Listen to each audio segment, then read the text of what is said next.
Nā, kei tōku taha I tēnei wā e te iwi, te kaiarahi I te rōpū mana, a hone harawira, tēnā koe e hoa. Kia ora, Skari.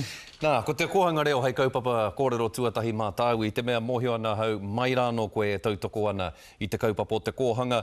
Me te aha, kāre kore, kei te whakai koe, kua tai mai te wā e whakahoutia ai, te āhua o te rūnanga, te āhua hoki o te kaupapa o te kohanga. Ai, tautoko ana I tērā karanga, I te mea ko kitea mātau I ona wā papai, nui atu I te warurau ngā wātātau nei kohanga reo. I tēnei wā ko heke mai ki te whānau.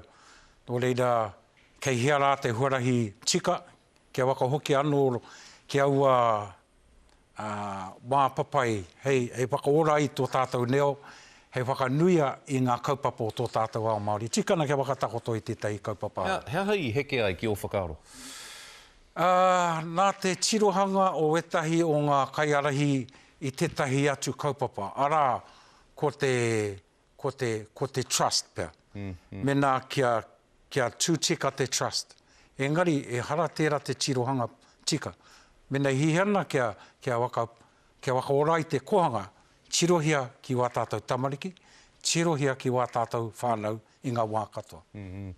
Aha kua, hea te kōrero ka puta I te aro taketanga e whakahaere hia ne pāna ki te rūnanga, te uepu rāne, te trust rāne e kōrero mai nā koe. Kua pania kētia te kaupapa o te kohanga reo e te whakamānera?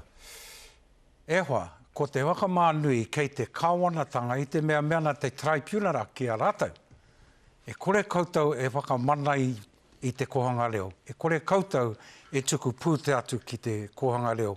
E kore koutou e whakae kia wakatupua te kaupapa o te kohanga reo.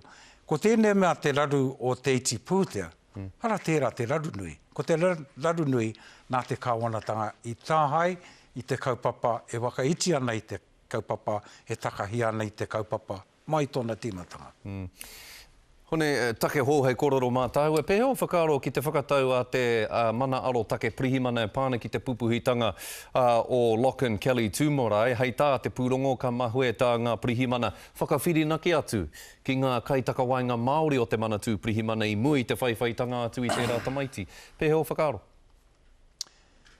Mā tērā ka kite koe I te kuaretanga o te kāwanatanga, te kore whakai kia tautoko hia I ngā kaupapa o ngā iwi liaison officers.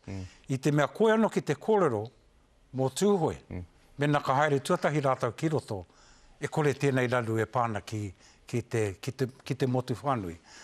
Tuatu ko te pai o te haere o te hīkoi, taku taimona, nā te tautoko o ngā iwi liaison officers, ka tae mātau ki reira, hore kau he mauhere kotahi. Tō reire, e tikana kia mōhio ai, whakahokia mai ngā kaupapa Māori ki ngā pirihimana Māori. Mā rātau, hei kōrero, mā rātau, hei whai I ngā hua I te tuatahi. Hone, ko peto te wā kia tāua, engari ngā mihi nui ki a koe. Kia ora. Kia ora rā.